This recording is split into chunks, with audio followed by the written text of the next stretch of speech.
And we are underway. Welcome to Make More Marbles. My name is Brad Hart. I am thrilled. I am overjoyed. I'm excited to have Christian Rodwell on the show today. Hello, Christian. How are you? Hey, everyone. How are you doing? What's happening, everybody? So, all right, let me tell you about 7 reasons why I love Christian. I'm just going to gush for a minute. So Christian is a community organizer. He's also a devotee of wealth dynamics and Roger Hamilton. He's living in the UK and Portugal and going back and forth and doing all kinds of cool stuff. He's got the #2 rated podcast, debuted right behind Tim Ferriss, the 800-pound gorilla of business podcasting. That was about 4 reasons, but we'll skip to and we'll learn about them throughout the show. Christian, thank you so much for being here. I am so stoked to have you. Hey, you're more than welcome, Brad. It's an absolute pleasure to be on the Make More Marbles podcast. Woo! Which is a relatively new thing. So thanks for taking a chance on us. And I'm really excited to follow in your footsteps. Hopefully I can, maybe, I think we're all going to bump up against the glass ceiling, which is Ferris, but I'm looking forward to the big podcast party, wherever that's going to be held, Sounds like Portugal's the place, man. I was just out there in Lisbon, living there for a month last year. And during that time, Portugal won the Euro Cup and it went insane for 3 days. People are driving around with flags out their window and honking the horn and all this. It was wonderful. I thought they were going to burn the down. Seriously. I know. And Ronaldo is now on every single TV advert, promoting everything from razors to TVs to cell phones, the whole lot. Oh yeah. You think he's going to be okay for the rest of his life or what? Yeah, I reckon so. Right on. Well, hey, let's start out with something fun. What are you excited about most right now, Christian? Well, I'm just excited about actually being here in Lisbon. I mean, I've just moved out here about 6 weeks ago from London, so that I've grown up in the UK. I did live in Australia for a year, a while back, but predominantly I've been working in London. I've been working in the dance music industry for the last 16 years. And, we'll probably come on to the story, but yeah, I transitioned out of that and got to a point about kind of 3-4 months ago when myself and my girlfriend were like, hey, we're actually able to go and just work remotely and go to Lisbon and, just get some sunshine, lovely food, and just go and explore some new places. So we thought, well, let's do it. We haven't really got anything holding us back. So let's go and do it. So I'm just loving life at the moment and being in this amazing historic city and just everything that's going on at the moment is just so exciting. I'm just really loving all the people that I'm connecting with all the time. And of course, it's summertime. So it's happy vibes. I feel this at a deep level because I lived there for a little while. And, I just remember the city being like San Francisco with all the beautiful painted buildings and the coastline and the hill. Yeah. And then on top of that, it was a third of the price. So you couldn't beat it. Even with the Euro exchange rate, you were making out like a bandit. People were so friendly and so welcoming. The fish is always fresh. Everybody was just amazing there. I really enjoyed it. What has been the #1 thing lifestyle-wise for you, switching from the UK to Portugal? Well, we've built in beach time. So every Thursday afternoon, we're down a beach. So, I structure my week around the different energies. I know we'll probably talk about wealth dynamics and all of that, but I actually structure my week. So, I have like Mondays are my creative day. Tuesdays are what we call a blaze day. So today is where I'm just speaking to people. I'm really active. I'm on the phone constantly and connecting in with people. Wednesdays is when I'm tempo. I'm just checking in. I'm doing my mentoring things. And then Thursday morning is my steal. So that's when I'm doing all my numbers, my accounts, and I really don't enjoy that job too much. So my reward is that as soon as that's done, we're off down the beach on a Thursday afternoon. And that's something that was never going to happen back in London, I love that so much because I think a lot of people take wealth dynamics and they say, all right, well, I'm this or that. And then they think, oh, I have to close off to all these other things. We all have these energies, right? It's a percentage function. And it's really just you're answering a bunch of questions. So don't pigeonhole yourself. But really, if you can split up your time and like you said, reward yourself for the things you hate, you're in a really good place to just crush it all week long and never feel stagnant. Like I have a huge need for variety. I need to satiate that all the time. I don't know if you feel the same way. So doing the same thing over and over again, whether I love it or not, is never going to work. So it's really great that you've already learned that. So you got Mondays creative, you got Tuesdays, which I'm glad that fell in because Tuesday, Thursday. You got Wednesdays tempo, kind of following up, customer service, making sure everybody's okay. I love, but you have to do things that don't scale, guys. Like seriously, if you're going to have a business and you're going to be the front of it, you got to make sure that your team is doing things that don't scale, checking in with people when they don't expect it, making sure you over deliver at every opportunity and just the little things like that really care. I'm reading a great book by Lady Gaga about how she turned her following into these like little monsters, these super fans, by focusing on the 1% and making sure that they have the best experience possible with whatever she does, right? And you have 33 million fans on Twitter. Like, what are you going to do for all of them? But you can really hyper focus on that 1%. Yeah. Yeah, you got it. Exactly. I love it. So Christian, what would you tell the people at home who aren't familiar with kind of scheduling their week, or they want to kind of change it up and try a new routine? What have been the 1 to 2 things that have been really just pivotal for you to make that switch and increase your productivity? I think just really understanding that there is different strengths that we all have. And some of the jobs that we don't like are very easy to just, push to the side, and they mount up and they don't get done. And if we have to-do lists, these are the kind of things that just keep getting pushed to the next day, the next day, the next week, the next month. But if you've got some time kind of really scheduled into your week, and you know that, okay, I need to get those things done. And when they're done, I just feel good, it kind of relieves the pressure about it. And when they kind of have a place, I've just found that it's just made things so much easier for me. And the things that I didn't like doing, I just accept now, okay, cool. So I've got a half a day, or I've got a couple of hours. I'm just going to smash through it and work on the things that I really don't want to do first. And then it only gets easier after that. Right. And then you get to reward yourself by going to the beach, which is never terrible. How could you even get more leverage on that? Because we're always talking about wealth being a function of value times leverage, right? Yeah. And yes, you were doing your steel stuff. You can never really outsource all of that. But what are some of the things that maybe we could challenge you to outsource next? And how would you approach that? Yeah, I mean, the obvious thing that comes to mind is obviously building your team. So I'm fortunate that I've actually now, I've got a VA. She's absolutely amazing. She's based over in the Philippines. And I actually, gave her a token to take the wealth dynamics before actually engaging with her. So I knew exactly what she enjoyed doing and what her strengths were.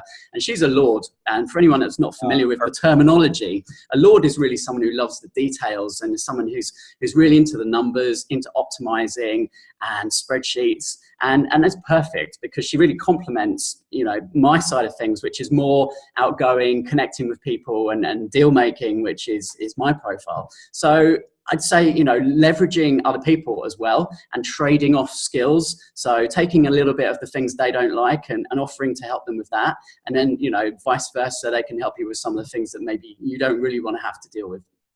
I really like that. And it allows you to understand that as an entrepreneur, right, this myth of the solopreneur needs to die, right? Nothing of import or great merit has been done alone. And you guys need to be able to live in your strengths and really in flow, because otherwise you're going to be hustling 24/7 and burning yourself out. And honestly, you're not going to be doing as good a job as somebody who's in flow, who loves what they're doing, could do effortlessly. So by matching up with people who complement your strengths, you can do exceptionally well. So thank you for that reminder, Christian. And you're right on that cusp. I can tell you're always timing people. Hey, and don't get me wrong. I'm still a long way from perfecting this, and I still spend a hell of a lot of time doing tasks which, you can get to the end of the day and think, what have I actually achieved today? So I definitely still have those days, Absolutely. So, all right, question for you. How, as a deal maker, would you structure it so that people who don't have a lot of resources yet, or maybe aren't thinking about how they could be resourceful, can go and connect those resources, opportunities, people, and systems together so that they can get the leverage to add more value to more people? Yeah, I mean, I guess it comes naturally. As a deal maker, that's, it almost, the name kind of explains that role. And when I look back to my younger years when I was a teenager, I naturally, before I had any idea of kind of these profiles and what they meant, I was always the one that was connecting people together to go out clubbing, So if there was a good event or party going on, I was naturally the one who was saying, hey, this is like the cool thing that's happening on Friday night. Let's go, and getting all different groups of people together. So when I took the profile test and, it came out as a deal maker, it just totally rang true. I was like, yeah, okay, that does come natural to me. So to answer your question, for someone to kind of leverage their skills, you have to get clear in yourself first and foremost. You have to really get clear in where you can provide value. As an entrepreneur, number one thing is always the value that you can provide. If you can help enough other people get what they want, and you can do that in many different ways. So, someone who if you give them a blank piece of paper and tell them to come up with an idea, they just will sit there for an hour and they'll be like, oh, I just don't know what to do. Someone else will just be like, we could do this, we could do that. What about this? What about that? And then someone else is just really comfortable with going out and talking to people, whereas someone else on the flip side really doesn't want to go and talk to anybody. So I think it's just spending a little bit of time just actually, educating someone that it's okay and that you can be successful in any way that any kind of area you fall into. And that you shouldn't try and be something you're not. You should follow your flow, which is the whole message that, of course, Roger James Hamilton, and leads the whole Entrepreneurs Institute community with, is that just get comfortable doing what you're great at. Follow your flow and find others to support you. And that's when you create this real strong charging river. And that's when you're unstoppable. Yeah, and it's incredible what you can accomplish by being in your flow and living there. And I see this all the time. Like, you have these great community building skills, and I've met very few people in my life. I think Mike Sherbakov is another one, that people wouldn't know about, like, that are kind of like just average guys doing an average thing or trying to be great or building their brand, that aren't already like, top of the top of the top. Because I find it's hard for people to really relate to that. Like, if you're talking about, oh, Tim Ferriss is a deal maker, well, he's, top creme de la creme. So it's harder to relate to a guy like Tim, but even Tim started out somewhere, right? Yeah. We're all kind of on the rise and doing our things differently for different reasons and different missions, different ethos. It's all a little bit different, but the same thing applies. Like, we need to learn how to make deals. We need to learn how to organize people and lead people. And that starts with self-leadership. Like you talked about, loving yourself and knowing who you are and what you're great at. So I just want to kind of make this tangible for people. What are some of the things that through community building you've been able to accomplish? And we'll use this as a transition into the podcast, because I know a lot of people listening here at home want to know, how did you become the #2 podcast on iTunes? Yeah. Well, I mean, that was simply a matter of leverage of the guests that I invited. So I looked online to really educate myself in how do you launch a podcast. And the podcast only came when it felt right. If you're in this entrepreneurial marketing world, the steps which people lay out, like, okay, do a podcast, write a book, and you can get overwhelmed quite easily by thinking, okay, I've got to do all this stuff. So I just take it when it comes, when it feels right. And the podcasting for me felt like something that I would enjoy doing. And it's actually really turned into a bit of a guilty pleasure, because I'm just like handpicking people that I'd love to have a conversation with. And it's unbelievable the people that I've been able to actually reach out to. Some of the guests I've had recently, I was fortunate to have Roger Hamilton recently, Dr. John DeMartini. I've just recorded this week, and I'll give you the exclusive on this because I haven't announced this to anybody, but it's the ex-CEO of Nightingale Conan, which is a guy called Gary Chappell. And the guy is just an absolute legend. The conversation, when he was talking, I was just like, oh my God, this is like a fantasy. Some of the people he's worked with are the absolute greats, like Robert Kiyosaki, Dennis Waitley, Deepak Chopra, Jim Rohn, the absolute founders. And he's now actually working with Napoleon Hill Foundation. And for anyone who really loves personal development, I still believe that probably 90% of the content out there today all comes back to one book, and that is Think and Grow Rich. I think it just lays it down, and the fundamentals don't change. Jim Rohn always has a great saying, like, don't trust someone who tries to sell you a new antique. Fundamentals don't change. So that book, Think and Grow Rich, I believe it was 1928, 1926, around that time when that was published.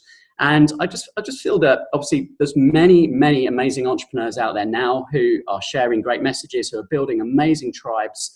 But essentially, if you boil it down, the fundamentals are what was laid down by Napoleon Hill. So yeah, the podcast has enabled me to connect with these people and just say, hey, would you like a conversation? And of course, now it's attracting good guests. We're just getting more and more exposure. And initially, when I kicked off the podcast, I looked online and I actually read an article from Ryan Deiss, digital marketer, and they said, get yourself 4 episodes and record those 4 episodes and launch them at the same time. And if you have people who've got a big following who are your guests on that podcast, then you can leverage obviously that. And so I had about 1.5 million social followers across those 4 episodes. And so when, of course, we launched it and I asked the guests to promote it, there was a big impact. And that's what shot the Escape the Rat Race podcast into number 2, right behind Tim Ferriss on business category on iTunes. So a couple key points to take away here, guys, is like, don't be afraid to reach out to people, because you know what, at the end of the day, if you're a nice guy and you're well enough connected and it's not like you're a newbie, you have some value or connection to provide, they're probably more than willing to have a conversation. I've been blown away by the people who have just been willing to jump on for an hour with me. I mean, the CEO of Virgin Galactic jumped on for a call. I know, that's so cool. I'm like, this person has no business, whatsoever taking his time and using it on me, but I'm just grateful that he was, he saw the value in it, and he really showed up and was present for the entire call. And I was like, wow, this guy is freaking awesome. And it gave me that fuel. Because at first, even if you've been networking for 10 years like I have and bumping elbows with all these guys, you just don't know if they're going to tell you to screw off. You just don't know, right? But that's always a fear. You're like, you always have this imposter syndrome. Am I good enough? Is it going to work? Blah, blah, blah. But those are our two biggest fears. Like you're afraid you're not going to be good enough, or you're afraid that people are going to leave you alone, or you're not going to belong, whatever it is, right? You won't get love. That's really at the end of the day what it is. You won't be loved. Yeah. It's just true, guys. Like, we live in an abundant world. There's plenty of people just like you who want to do things just because, and all you have to do is really reach out and ask in the right way. And by doing so, you can open up opportunities that seem ridiculous to most people. And you've done it, and I've been doing it, and I'm about to launch my podcast, and we'll chat more about that as a sidebar. But guys, you can't just jump into it day one and be like, I'm going to get the best in the world. But if you really start moving in a direction, people want to support you. Yeah, I just want to add to that as well, Brad. I consider myself, not as much now. I'm really kind of, I guess, coming out, not in a gay way, but coming out a bit more now. But I used to be pretty shy, so it's not like I'm some real outgoing person, and I would have considered this, just a few years ago. And it's amazing. I talk about this a lot when I interview my guests, but the importance of just taking that first step. And you've just said that, the fear can hold so many people back. And I guess that's a real big thing with Escape the Rat Race is I'm encouraging and inspiring people just to take that first step. Do you want to be in the same position you're in now in 5 years' time, in 10 years' time, in 20 years' time? Do you really want that? Well, the only way that's going to change is by changing something now. Take some small step, because that small step will give you the encouragement, the motivation. It will kind of not chip away at that fear. And if you keep pushing yourself in that comfort zone, then you can push a bit more and a bit more and a bit more. And it's just so important. It really is. And I was like that a few years ago, and I've just chipped away. And amazing things are now starting to happen. Yeah, that's why I love recording. I know you do the same thing. You're always making content. You're always doing things. And it gives you like a frame of reference, because you don't remember every moment. But if you go back and you look at these frame of references, you can see how far you've expanded and grown. And then the things which become possible in your mind, or you can imagine being possible, they expand and expand. And more things fall inside your comfort zone. But it starts right here. Like, you start with a very small comfort zone in life, and everybody needs to work to expand it. Right? Because no magic can happen inside your comfort zone. Only magic can happen outside your comfort zone. So it's very inspiring, and I'm always very grateful for our time together. And thank you for having me on the show again. No, that was great. So, all right, let's switch gears a little bit, because I think people, they kind of get the idea, the podcast, the community organizer, it's certainly within your strengths, but I think anybody could really do this nowadays. If you're willing to really add value to your audience, you have a clear message, you have a clear thing you're trying to hit, a target, if you will. That people will support you. Life supports that which supports life, really. If it's valuable and specific and considerate, people will jump on it. So let's kind of transition to your vision. What do you see, 1, 3, 5, 10 years out for your brand, for your life? And what can we do, connecting resources, opportunities, people, and systems together to support that? Yeah, no, cool. So the vision is a real big thing, and I always tie it in as well a little bit with goal setting. And if you read any personal development, it always begins with your vision. If you don't have a clear idea of where you're heading, how are you ever going to know how to get there, and also when you've got there? And I've really struggled with this in the past. I've really tried so many different methods for goal setting and setting out a vision. And I've realized that, some people are very good at looking into the future and getting that clear idea, and others are just very much more in the moment. They kind of live almost day by day. And I think I'm a bit more of that person. So I have a internal drive, which I don't know where it comes from, but it's driving me to be the best that I can be, to now share everything that I have learned over a long stretch of time, 10 years or so, the journey I've been on, of really believing that it is possible. Whatever you put your mind to, it is possible. There's nothing that can stop you other than yourself. And I'm just pulling people along with me who want to come on that ride. Now, I believe that a lot of personal development, it stems out of America. If you look at the great names we've mentioned previously, and even right now today, Gary Vaynerchuk's and Lewis Howes, Ty Lopez, those big names and big followings, they're all from the US, and you don't see that so much in the UK. And I don't aspire to be that level. I don't aspire to be a superstar, but I really kind of want to, I guess, want to fly the flag a little bit for everyone in the UK, because everyone who comes to Escape the Rat Race, when you ask them, what's the book that kind of changed your life, that really got you into this? Almost always the answer is Rich Dad, Poor Dad. That's closely followed by The 4-Hour Workweek by Tim, and it's closely followed by Think and Grow Rich. So there's a huge following, there's a huge interest in personal development and that kind of thing in the UK, but I don't see much of a movement here. And so I guess my vision is really just to be a place where people who are on that vibe can connect, can come together, can share, can help one another. And I don't just want to keep that UK. I mean, we're obviously now spreading, internationally, but I'm just creating a tribe, and I don't have a very, very clear, specific end goal of where I want to take this. I'm living very much kind of year by year, 6 months by 6 months, and doing it that way. And it's kind of working. And you know what? I'm not going to stress out over having that vision. I've tried a long time to really pinpoint where do I want things to be in 5 years, and it just doesn't come easy for me. And so, yeah, I'm just taking it as it comes. Yeah, and I really like what you said, because I think I struggle with this too. And I ask this question of people a lot because I think I'm looking for guidance here, right? It's like I have an intention of what I'd like my life to be, but I also know a few things. I know it could end today, right? I've lost so many wonderful people that are, a lot younger than me that just, their time was up. So I want to live the crap out of every single day that I possibly can. So that's one piece. And then the next piece is like, I have an intention where I'd like it to go. I have a vision in my mind. You have a desire, right? This cause set in motion, but I don't know if it's that specific or that it needs to be. I wouldn't want to know how it ends. Right. But if you can intend and then see what shows up, like you're putting out and you're bringing in, you have the opportunity as a deal maker, as this person who understands people and timing, to connect the right dots at the right time based on what you perceive to be the best and highest use of your time. So I really love that. And I think that helps people get unstuck too. It's like, don't necessarily have a huge vision. I mean, maybe you do, maybe you don't. Maybe that's your strength, maybe it isn't. But understand that you can have an intention and keep following and flowing with it. Yeah, I think that's it. Yeah. I think, if you can really get clear on the vision, I do train. I do really encourage people to get clear on that. And I think you can certainly close your eyes and you can think, okay, well, if money was no object, what would my life look like? How many hours or days a week would I be working? Where would I be living? Who would be around me? What would life look like? I think you can get kind of an idea about that. But how you get to that, then that's obviously, where the mentoring, coaching and building a team and all of that, that's where that really has its place, is to help you kind of work backwards, I guess.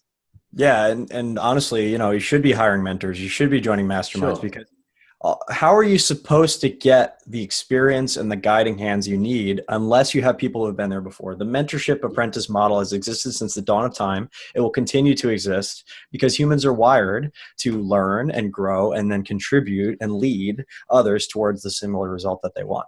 Yeah, exactly.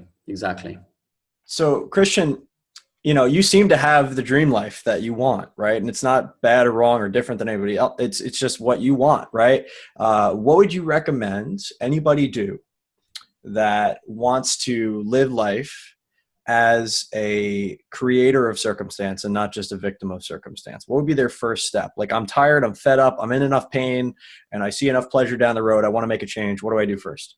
Yeah. So that's been a question that actually has been posed to me recently since I've moved from London and to Lisbon. And it's a step that many people want to take. A lot of people want to be able to work from wherever they choose. choose the hours, not have to be, in an office at a certain time of day, have an hour dedicated for lunch, and then just told how much they're going to earn at the end of the month. So many people just don't want that strict regime any longer. And the entrepreneur movement, we know, is so strong now, and it's just getting stronger and stronger. So the question I've been posed is, how did I actually make that reality? How did I actually say, okay, I'm at a position now where we can go and move to Lisbon. We can choose the amount of hours we work, and, we can go to the beach on a Thursday afternoon. And so I had to have a real think actually and go, well, what are the key things that I've done over the last couple of years which have allowed me to do this now? I've actually boiled it down into 5 real key steps. And the first one is certainly get clear on your values, get clear on what it is you stand for, get clear on what really excites you and what you really would love to do if, as I said, if money was no object and you could get up every day and work on your passion, what would that be? And I think when we're so busy, tied up in our jobs, we get just completely, it's very easy to get completely involved in the company and everybody else's issues and not to have that free time to think about what do we really want out of life. So that is definitely step 1. I think step 2 is get clear on what you're great and get clear on what gets you into flow. And that's where wealth dynamics comes in, really useful. And there's many other tests, Strengths Finders, Myers-Briggs, I know, which you often refer to as well. It doesn't really matter which tool, but just get clear on, are you a creative person? Are you really enjoy doing the numbers? Are you really great at customer service and just checking in with people and grounded? So that's the second step. The third step I identified was the finances. Some people are just hemorrhaging money in their personal finances. How can you try and build a business when you can't even look after yourself first? So, simple things about just keeping like a personal financial statement, just having a look, making sure you're not haven't still got like direct debits and standing orders coming out of your account for things you signed up for years ago. And you can easily find, couple of $100 sometimes, and you can then reinvest that into personal education, maybe a mentor, maybe doing some courses and learning about something you're really interested in. So that would be step 3. Step 4 is the fear, and this is a biggie. So we know that the little voice in our heads often holds us back so much and tells us, we can't do this, you're not good enough, what's going to happen when you haven't got that secure paycheck coming in, all these things that just hold us back, which are in our own heads. So really dealing with that and kind of unwiring ourselves. And then the 5th step that I identified was focus. So when you're clear about those other 4 steps and you've really got a handle on those, then you should have a pretty clear idea about what opportunities or businesses are really suited to you, which you should be focusing on, and more importantly, the ones you should be saying no to. Because I've seen that people often go to seminars, go to courses, sign up for books, this and that, and they're going round and round and round in circles, never getting anywhere, getting overwhelmed, wasting a lot of their time and investing a lot of money. And I guess that's my mission. When I talk about this, that is my mission, is to really help people, because I was in that same place. I've been there. I've done things which I look back and why did I do that? I really wish I hadn't.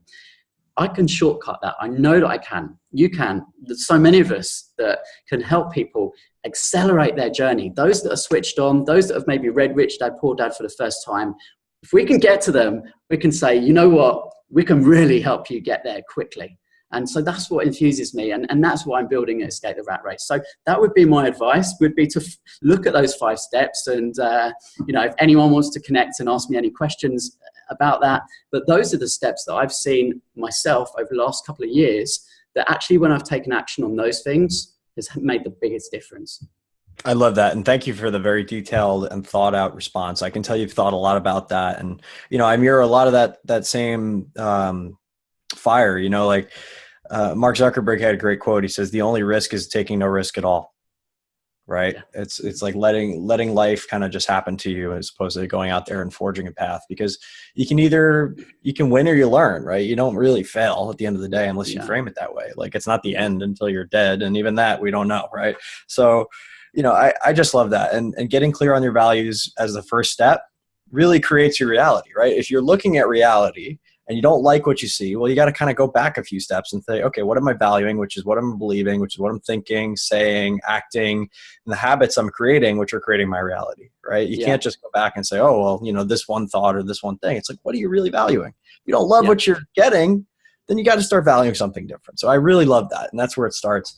I just appreciate how deeply you think about things, Christian, and how generous you are with your time and explaining them. And I know that you will make your vision true because, you know, this, you know, these cultural differences that we all have, for example, they need to start to melt away, and we need to start to understand that we're all in this human thing together, right? We're all in this global economy. You know, our actions really do affect one another. The separation is what's the illusion. And we need to be able to come from a place where we all help each other get better, because really entrepreneurship isn't like some club that nobody can belong to. It's the way of the future, right? Entrepreneurs create more than they consume, and they create before they consume. And that's all it is. That's it. If you can do that, the world would change overnight. If everybody just did that instead of showing up and saying, where's my paycheck? And I want to be paid for something and entitlement and all this stuff. And I just want to kind of live this low vibration existence. The world would shift rapidly. Would you not agree? Yeah.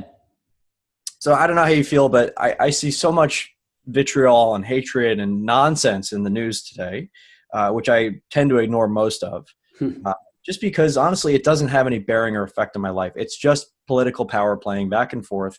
And what the real question is when are we going to wake up and realize we're all in this together?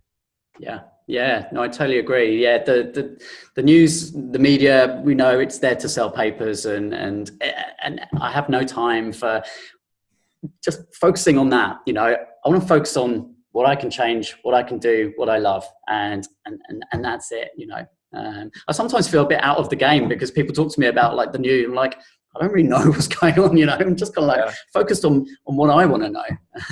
Well, and if you focus your emotional state is really three things. You know, we can hammer this all day, but Tony Robbins thought, you know, it's your physical, change your physiology, it's your focus and what you're saying to yourself. And your focus is a key piece nowadays, especially because we're being bombarded with messages and texts and tweets and this and that, and, you know, all this stuff all the time that's just vying for our attention to sell more things, to click more, to drive more traffic, more eyeballs, whatever.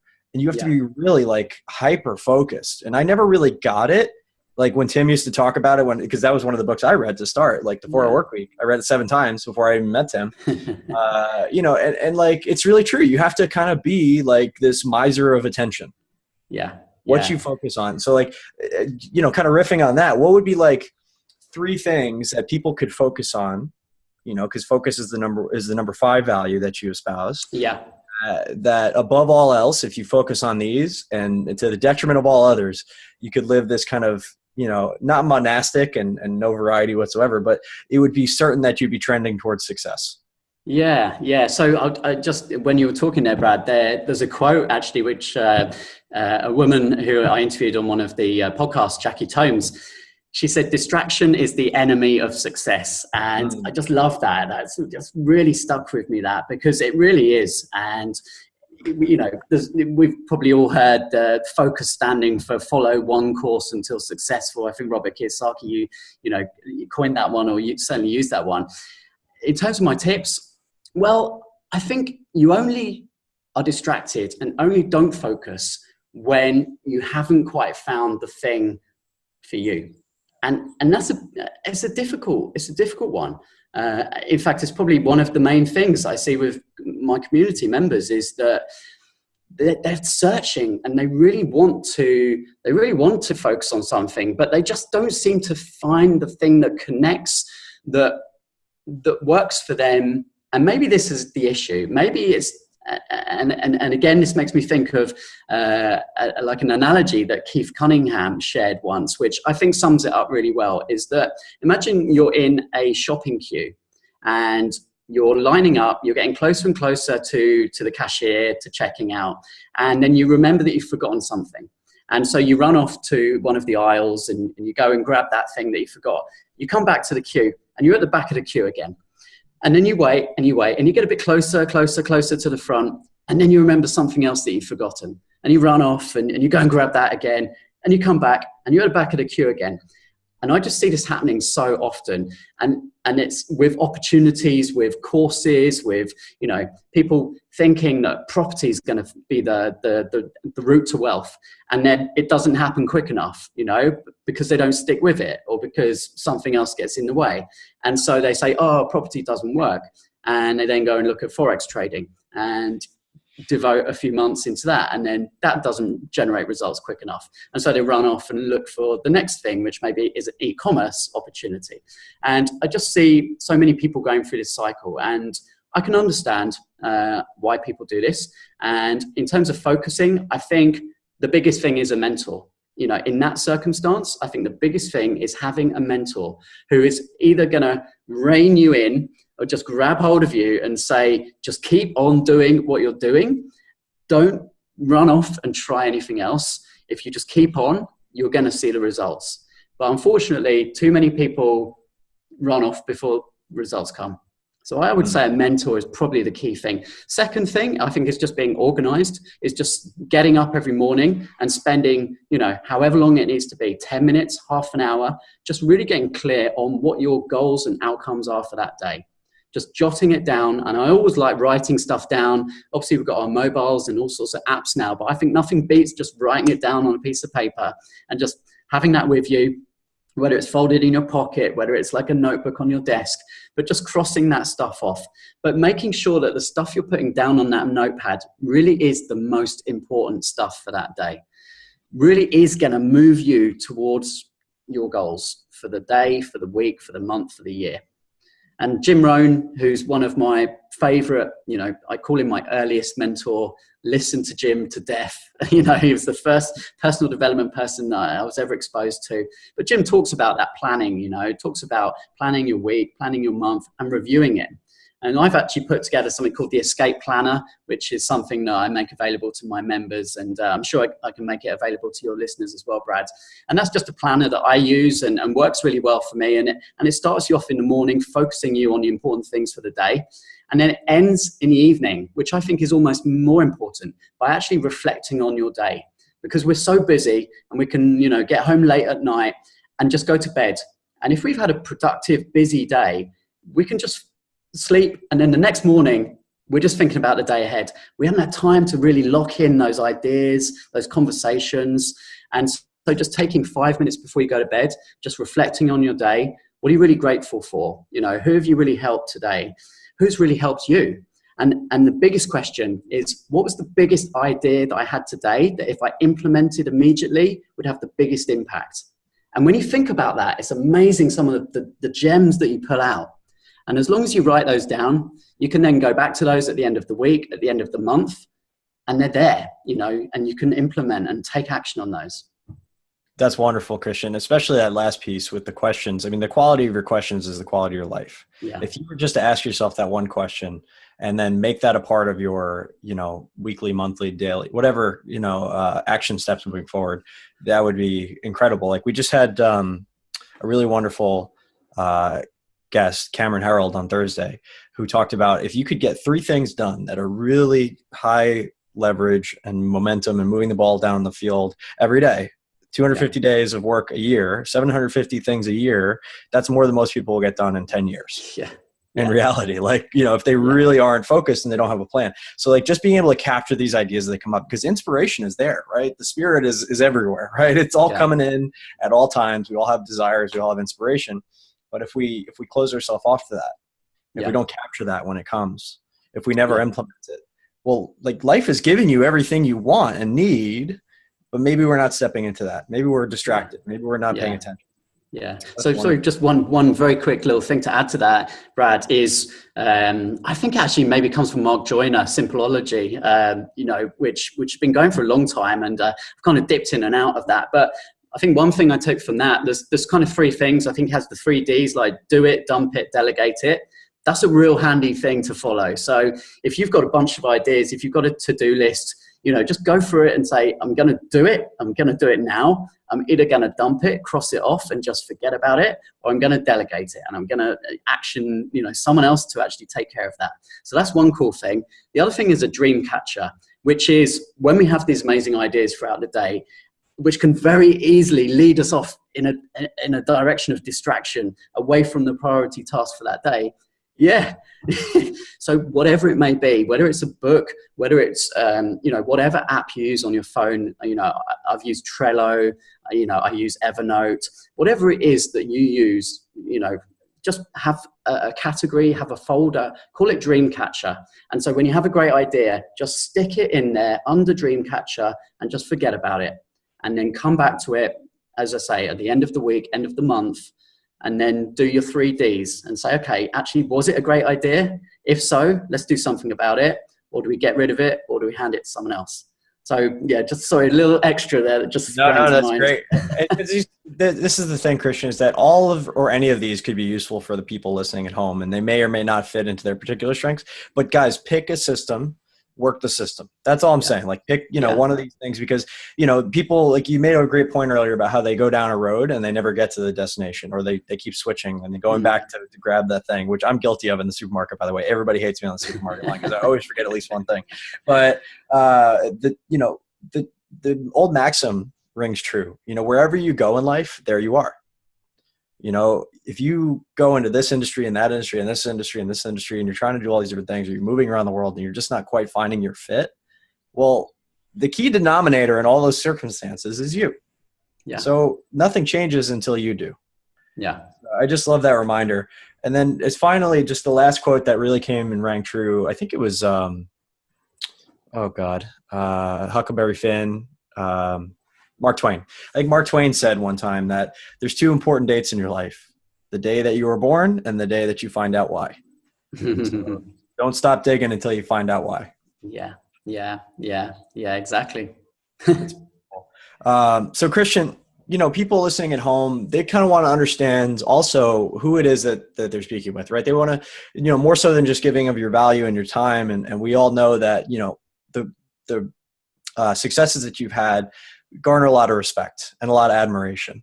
But we really want to also get to understand who you are as a person, right? People will love you for your, respect you for your success, but also love you for your failures. So what are some of the trials and tribulations? Can you give us a little bit of a snapshot of your hero's journey thus far and help us ground these to like a real man who has gone through some stuff? Yeah, absolutely. So I touched on it at the beginning that actually my background is in the music industry. So when I was, I guess, kind of 17, 18 at college, and in the UK, you do something called GCSEs, and then you do your A levels. And then after that, it's time to go to university. And so I was just finishing or just about to take my A levels. So I guess I was coming up to 18 or around about that age. And I didn't want to go and spend another 4 years studying. I just didn't want to go to university and do something for 4 years or whatever that I just really wasn't that passionate about. So the one thing that was really, really, floating my boat at that time was dance music, clubbing, DJing. And I bought my Technics turntables. I was buying vinyl, and there was just a really good club scene going on in London. This was like in 1998. And so, I was like, okay, well, this is the direction I want to go. And so I started calling up the record labels, which I was buying my music from, and just asking them, is there anything I can do to come in and, package records and send them out for you, answer the phones, anything like that. And a couple of them said, yeah, sure, come in, spend an afternoon. So I was kind of like taking my afternoons off college and heading up to London, working for a couple of record labels. And, I was sending records out to some of my idols at that time, people like Carl Cox, Paul Oakenfold, Pete Tong, these real kind of great club DJs. And for me, that was just like a dream come true. And I still encourage people now who are looking to almost break free of the 9-to-5 lifestyle, almost to follow those same steps. Is like, who do you admire? Who are your role models? Who's out there doing what you want to do? And then, as we've said earlier, it's amazing what things can happen when you actually just go and connect, when you actually just ask, can I help? It's as simple as that. These people are busy. It doesn't really matter what stage you're at, what industry. People who are successful, if you approach them the right way, they'll respect that, and they'll see if you're hungry, and I think they'll look to see if you've got a passion. And if you've got passion and you're genuinely coming from a good place, I think they'll say, okay, you know, here's a little like tester, here's something that we'll just give to you. And if you do a good job and you're a nice person and you don't piss them off, then that can lead to something else. And so that was naturally how I just started off back then. And that led to actually, you know, a really successful career in the dance music industry. We had lots of fun, lots of traveling, lots of parties. And that then got to a point after 16 years, which was in 2014, where I'd lost my passion for that. I didn't really enjoy turning up to the office any longer. And from the outside, the traveling looked great, the parties looked great. My friends were like, you've got the best job in the world. But from the inside, it was just a job. You know, I was earning about the same money every month. I was doing the same kind of things, and I just didn't want to do that anymore. So I really got to that cross points in my life where I was crossroads, was like, you know, this is all I've done. What do I do next? You know, what can I do? And that's when I went on that journey of self-discovery, of really pouring myself into personal development, which I'd always been a fan of, but really looking, okay, well, what are the options out there? And when you go to the internet, we all know you're just bombarded with, you can be a millionaire doing this, you can earn $10,000 in a week doing this. And you're just like, oh my God, like, who do I trust? Where do I turn? What do I do? And so I went through the pitfalls. I invested in some mentors, which I put my trust in. And I actually chose property as my path. So when I left my job, I actually thought, okay, property is the way I want to go. If you look at the rich list, 90% of people have built their wealth on property. So that's a good direction to go. And I invested, as I say, in a mentor, and I, you know, hoped that he was going to help me really understand that world and build the business, building a property sourcing company. And things didn't work out as I expected. And so I invested 12 months of my time and a lot of money and energy into that. And at the end of that 12 months, realized that, you know what, property isn't actually my passion either. And so as hard as it was, I had to decide, okay, am I just going to like keep pushing on to keep my pride? And because I told everyone in, you know, all my friends that I'm going to make this big change and this is what I want to do. And, you know, I just had to say, okay, it's not working. And I'm just going to draw a line in the sand. Now, fortunately, in the background, I had also set up a monthly meetup event, and I called that Escape the Rat Race. And I thought, you know, if just a few like-minded people come together, we can have a coffee, share some ideas, then that'll be cool. I'll be happy with that. And so I expected like 4 or 5 people to turn up to that first event, and 40 people turned up that first night. Whoa. And yeah, it was really amazing. There was such a nice bunch there. And I thought, okay, this is pretty cool. So let's do another one next month. And so I scheduled another one. Another 40 people came. Some of them brought their friends. And I just kept doing that every month. And by the 3rd month, actually, I was inviting like world-class speakers who were sharing the stage with Tony Robbins and things like that, you know, just because they were liking what I was doing. And so I think that boils down, again, when you do something that genuinely is your passion, whatever that is, it shines through and you attract people. No matter what you love, there's going to be other people out there in the world who love that too.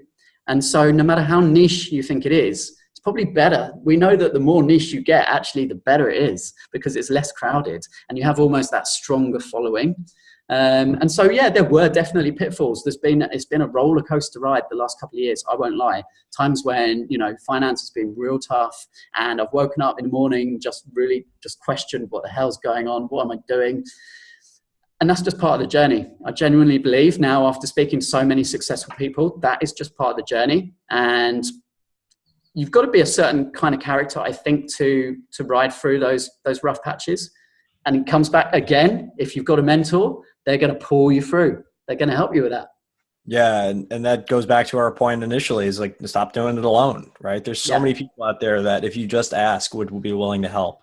And you can hire people too. Like if you have a specific person in mind, there's no shame in taking some money, investing in that relationship, because ultimately people pay attention to what they pay for, right? And if you're going to hire somebody as a client, they're going to make sure, because now their reputation's on the line, that you get everything you need. And as long as you're willing to show up and do the work, then you're going to be successful. And that's it. Just showing up, right? It's inevitable. But life's going to test you each time and say, hey, you know, are you really this person now? Are you really this person that doesn't give up in the face of adversity? Because life's giving you the challenges that you need to grow into that person so that what you need, want, and desire is showing up effortlessly. Yeah, exactly. If it was so easy, everyone would be doing it, right? Yeah, exactly. And I don't know if it's easy or not. Like, don't wish life to be easy. Wish yourself to be better. Yeah, that's exactly right. Yeah. Life ain't changing. You know, you can argue with reality as much as you want, as long as you're willing to be wrong 100% of the time, right? Yeah. So, you know, you got to level up. Yeah, I should just add as well, I talked about that first mentor with the property that didn't work out, but you can't focus on the bad things there. You've got to look at, okay, well, it didn't work out the way I expected, but actually the connections that I made in those 12 months, the things that I learned are invaluable. And so whilst it didn't take me to the destination or in the direction that I expected it to after 12 months, so many other positive things came as byproducts. And that has now definitely supported me in the direction I am going. Absolutely. And I just want to take a quick moment to thank the community for jumping in. This has been actually one of the best attended Facebook Lives that we've done. I've done a lot of these podcasts as lives. Oh, we have some people on, do we? Yeah, we do. We have Tony, Chris, we have Gustavo jumped on, Ryan, Chris, awesome. Matt, Mary. I just want to give you guys all a quick shout out. Alana, Jonathan, Dave, Dylan, Jeremy, Tyler, Brendan, Greg, Nicholas, Andrew, Mary again, Clint, Jessica, Andrew, Elias, Shad, Brad Jonas, Marcus Becker.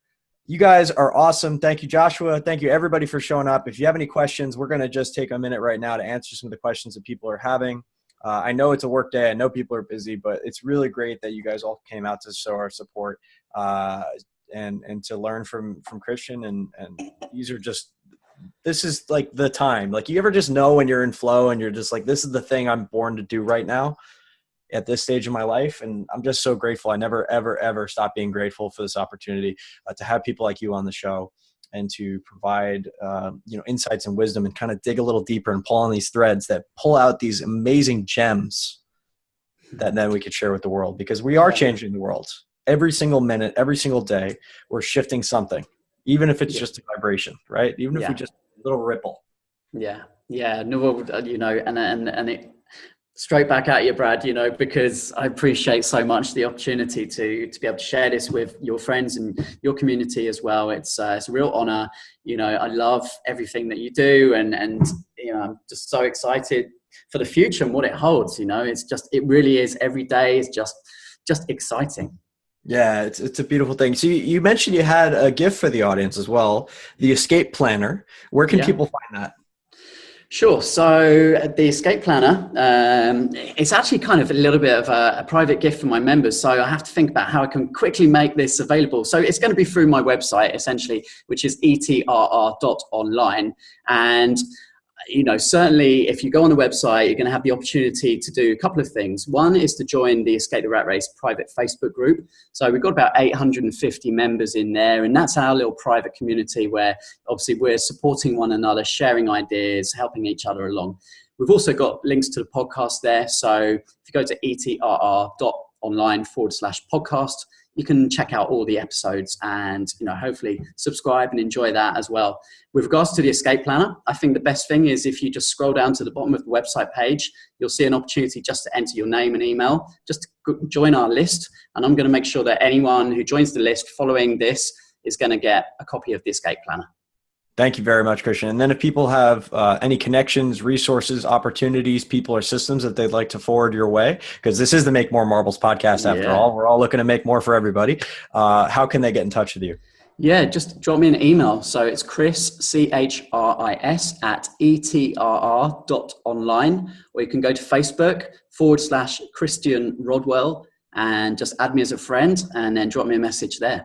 Right on. Any parting thoughts for the audience? We're going to have to wrap this up here in a minute. I have very tight interviews lined up, but I'd love to hear any kind of parting thoughts or anything you want to dig into for the last few minutes. Well, you know what? I think we've really covered a lot today. So a lot of the things that I'm so passionate about, I think have come out today. I think it all begins with just getting really clear and comfortable in yourself first. We get wrapped up with everything going on around us. And one of the quotes from Dr. John DeMartini, when I interviewed him recently, I forget the exact quote, but it was to do with, if you are not sure about yourself internally, then you'll just be affected by everyone externally and their thoughts and what they think is right. And so be really clear in yourself first. And that's my message. We've all got a genius inside us. Just get clear on what yours is, and don't be shy to share that with others. Beautiful, Christian. They can find you at etrr.online or on iTunes, Stitcher, etc. Whatever your poison is. You can check out Escape the Rat Race. It is an amazing podcast. I am very blessed and grateful to have been on an episode. So check that one out too. We had a great time. Yeah, episode 8. Yeah. Episode 8. There you go. Christian, thank you again for being a part of the community. Thank you so much for taking your time to jump on today. And I know it's a little bit later in Lisbon, so hey, don't worry. I've got a beer. I'm all ready to go. I love it, brother. All right, get out there and party. Work is done for the day. Enjoy it. Everybody, awesome. Check out Christian at Escape the Rat Race. And if you're new to Make More Marbles, please do subscribe. I appreciate you for listening. Take care. Thanks so much for your time today, Brad. Thanks everyone for listening. I hope you got some value from that. Yes, sir. All right. And we are.